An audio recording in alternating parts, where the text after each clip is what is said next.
Alors, je discute dans le café McDo, café Philo McDo, avec des antisémites. Et je trouve ça très intéressant et très révélateur, finalement. Alors, je vais être assez provocateur, peut-être, mais on a besoin des antisémites, finalement. On a besoin des antisémites parce qu'ils nous rappellent que le judaïsme est une réalité, que le peuple juif est une réalité. Une réalité à travers les siècles, à travers les millénaires.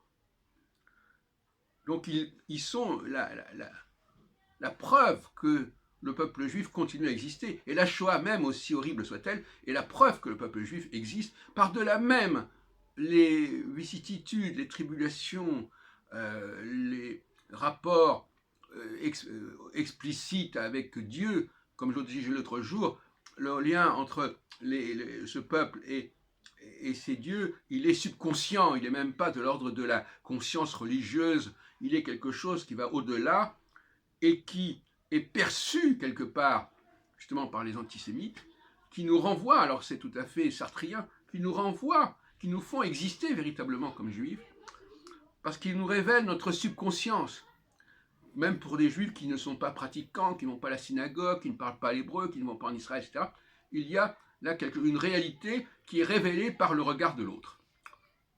Je rappelle qu'en 1946, Sartre écrivait, publiait au lendemain de la guerre, Réflexions sur la question juive. Et moi-même, j'ai fait un exposé en 65 à Assas sur ce sujet.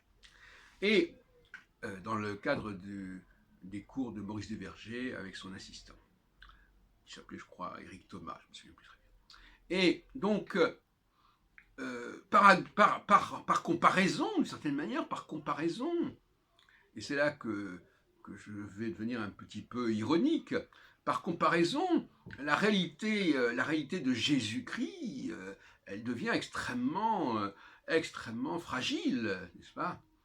Autant ce peuple existe dans son histoire, dans sa pérennité, à travers les siècles et jusqu'à nos jours, autant le personnage de Jésus apparaît un peu falot, même fantomatique à la limite, même si effectivement il y a l'Église, les églises, les sectes protestantes, enfin tout ce qu'on voudra, le témoin de Jéhovah, Moon, etc., qui vont autour de ce personnage-là, souvent d'ailleurs pour le dépasser, souvent d'ailleurs pour le remettre en question, d'une certaine manière, enfin peu importe, c'est pas la question, mais en tout état de cause, nous avons d'un côté des juifs qui sont des juifs, et qui sont là, à leur corps défendant, je dirais presque, et de l'autre côté, on a des populations qui adorent un certain Jésus, ou celui qui va le remplacer, ou lui succéder, enfin peu importe.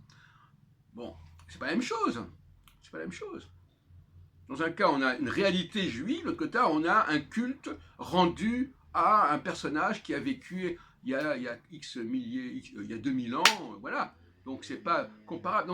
Donc finalement, je dirais que je préfère, quand il s'agit d'une réalité, je préfère une réalité peut-être pas très engageante, très flatteuse, à une fiction merveilleuse, romanesque, etc.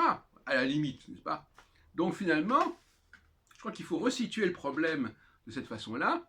Grâce aux antisémites, grâce aux anti-juifs, tout ce qu'on voudra, etc., nous avons la preuve que nous existons, et c'est pas nous qui avons la preuve. Le monde a la preuve que les juifs existent, parce que nous existons. Mais l'antisémitisme témoigne de l'existence du peuple hébreu, du peuple juif. Et inversement, on pourrait dire que quelque part, ces antisémites, qui sont souvent d'ailleurs chrétiens, au fond, ils s'aperçoivent que la réalité sur laquelle ils ont prise, c'est beaucoup plus celle des juifs que celle de Jésus.